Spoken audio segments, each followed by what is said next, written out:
মুসলিম বিন আকিল রাদিয়াল্লাহু আনহু হযরত ইমাম হুসাইন বললেন, ও মুসলিম বিন আকিল, এরা যে আমাদেরকে দাওয়াত করলো, সকল সকল সিটি গভর্নরে পৌঁছাইলো, তাদের অবস্থানটা কি যদি একবার দেখে আসতা, আর তুমি যদি আমাদেরকে শিখিয়ে দাও, অবশ্যই বিশ্বাস করবো তারা আমাদের সঙ্গে গাদ্দারি করবে না।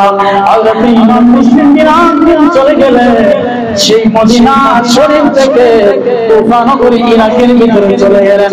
ইরাকের ভিতরে যাইতে দেরি হইল, ইরাকের বাসিন্দারা মুসলিম বিন আকিলকে ফুলের মালা গ্রহণ করাইল। সুবহানাল্লাহ।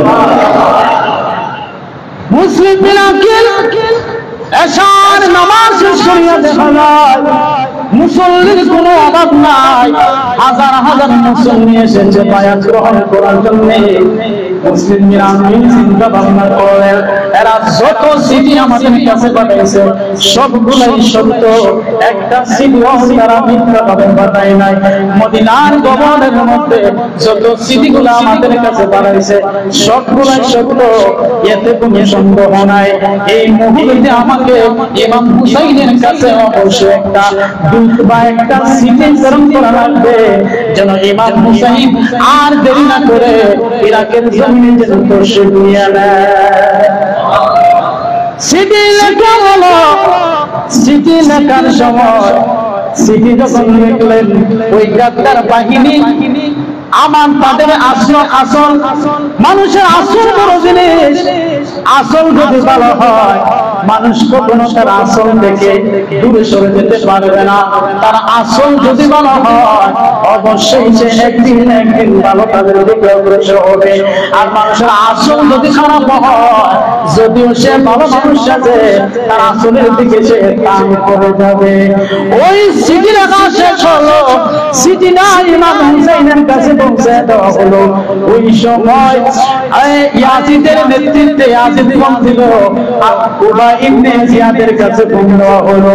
এই উবা ইবনে জিয়াদ, তোমার কাছে নাকি মদিনা শরীফ থেকে একজন মুসলিম এসেছে, ওই ছেলেটাকে ওইকে তোমরা গ্রেফতার করো এবং গ্রেফতার করো। জিয়াদ বলল, গ্রেফতার করার পরে কি করব?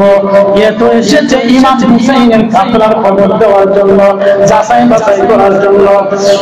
উবা ইবনে জিয়াদ তার নেতৃত্বে বলা হলো, এই মুসলিম বিন আকিল যেখানে থাকুক না কেন, মুসলিম বিন আকিলকে 2 দিনের ভিতরে তাকে কতল করে দেওয়া হোক, যেন সে অজ্ঞাত অবস্থায় মদিনা শরীফে যেন না যাইতে পারে। জোরে বলুন না নাউজুবিল্লাহ। আর মুসলিম বিন আকিল যেন অজ্ঞাত অবস্থায় মদিনা শরীফে না যাইতে পারে।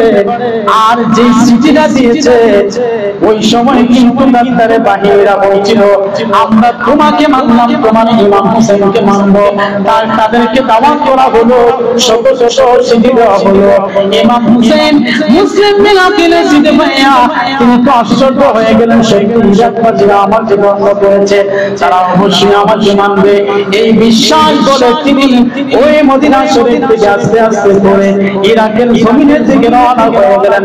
আর এর ভিতরে গাদ্দারের বাহিনীরা, ইয়াজিদের বাহিনীরা মুসলিম বিন আকিলকে শহীদ করে মেরেছে। মুসলিম বিন আকিলকে শহীদ করা হলো। তারা চিন্তা ভাবনা করলো, মুসলিম বিন আকিলকে যদি শহীদ করা হয় তাহলে ইসলামের নূর একটা জমিন থেকে ধরে যাবে। আর যখন কাফেলা আসবে তখন ইবনে জিয়াদ বলা হলো, জিয়াদকে বলা হলো, তোমার সেনাবাহিনী নিয়ে তুমি গেরাও যাবো, যেন হুসাইনের বাহিনী কোনোভাবেই কুফা নগরীর ভিতরে না ঢুকতে পারে। এই